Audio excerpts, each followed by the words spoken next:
কিভাবে খুব অল্প টাকায় সাইরো থেকে ঘুরে আসলাম। হঠাৎ করে আমরা প্ল্যান করলাম যে আমরা সাইরোতে ঘুরতে যাব। সো কক্সবাজার থেকে আমরা বাসে করে ক্যারানির হাট পর্যন্ত চলে গেলাম, যে কোনো বাসেই চলে যেতে পারবেন।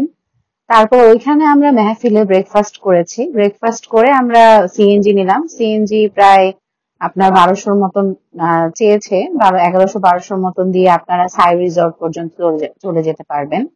তারপর মাঝখানে আমরা শৈলপ্রপাতে একটু ব্রেক দিয়েছি এবং শৈলপ্রপাতটা ঘুরে দেখলাম। এটা একটা আর্মি চেকপোস্ট ছিল, এটা খুবই সুন্দর ছিল। এই সাইরোতে আমরা চলে গেলাম। আমরা যখন চেক ইন করতে যাই তখন সাইরোর একটা গল্প চোখে পড়লো। যদি ছোট্ট করে গল্পটা বলি, সেটা হচ্ছে অনেক অনেক আগে বান্দরবানের একটা খুব পাহাড়ের এক রাজার খুব সুন্দর একজন মেয়ে ছিল, তার নাম ছিল সাইরো।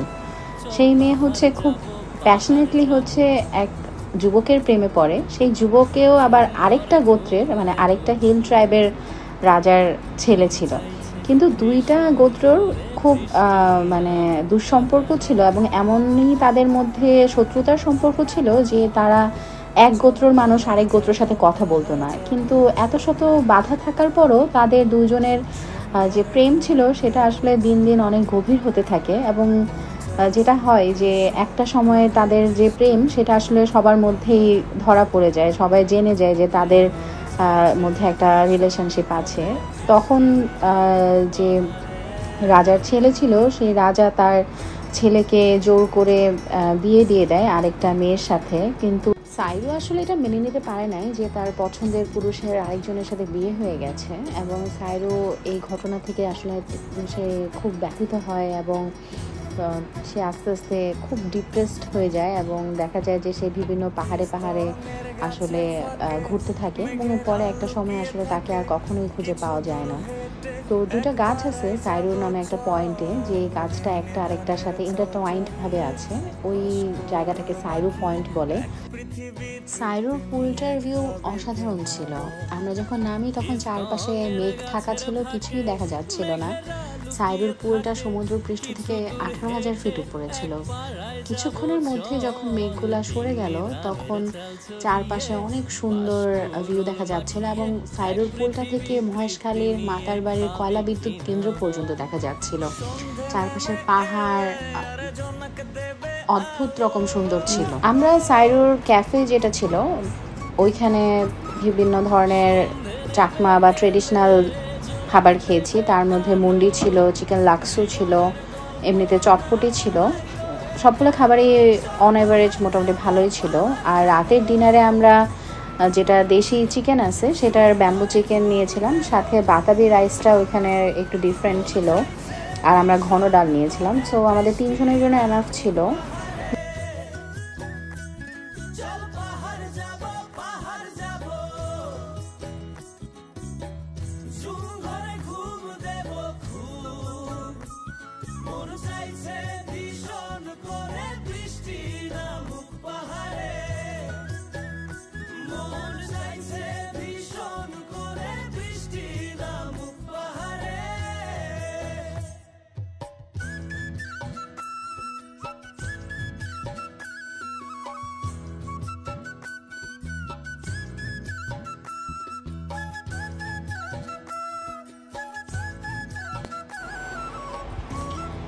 সাইরোর ব্রেকফাস্টটা ভালো ছিল। আমার কাছে শুধু একটা জিনিসই মনে হয়েছে যে ওখানে বিফ রিলেটেড কোনো আইটেম ছিল না। ওনারা যদি কোনো বিফ আইটেম অ্যাড করে তাহলে এটা একটা ভালো অ্যাডিশন হবে, but overall it was nice.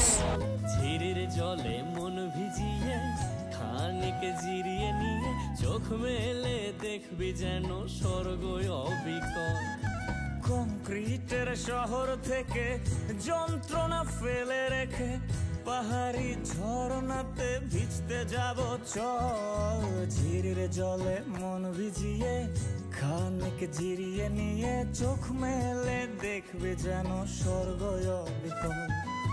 Machang ঘরের ফাঁক করে ঢুকবে চাঁদের আলো,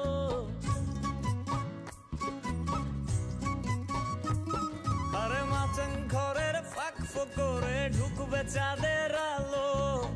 না দেখা জীবনটারে একটু দেখা হলো, চল পাহাড় যাব পাহাড় যাব, ঝুম ঘরে ঘুম দে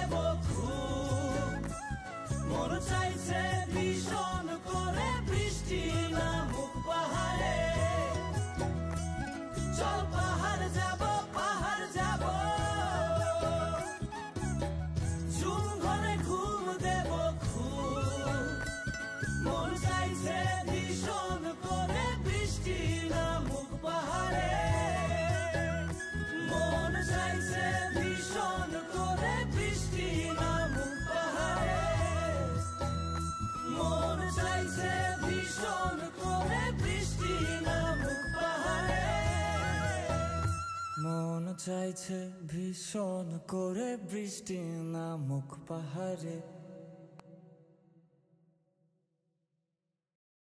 সাইরো থেকে চেক আউট করে আমরা নীলগিরি যাই। নীলগিরিতে আসলে খুব বেশি আমরা কোনো কিছু দেখতে পাই নাই, কারণ তখন খুব বৃষ্টি হচ্ছিল এবং চারপাশে অনেক মেঘ জমেছিল, তেমন কিছু দেখা যায় না। আর আসার পথে আমরা সাইরোর একটু সামনে একটা নতুন রেস্টুরেন্ট হয়েছিল, রেস্টুরেন্টটাতে একটু থামি। সেখানে আমরা চা এবং চিকেন ফ্রাই খাই, মোটামুটি ভালোই ছিল এবং রেস্টুরেন্টটা দেখতে খুব অ্যাস্থেটিক ছিল। আমাদের কস্টিং পার পারসন অ্যারাউন্ড 8,000-এর মতন হয়, আপনার সিএনজি ভাড়া, তারপরে খাবার দাবার সব কিছু সহ।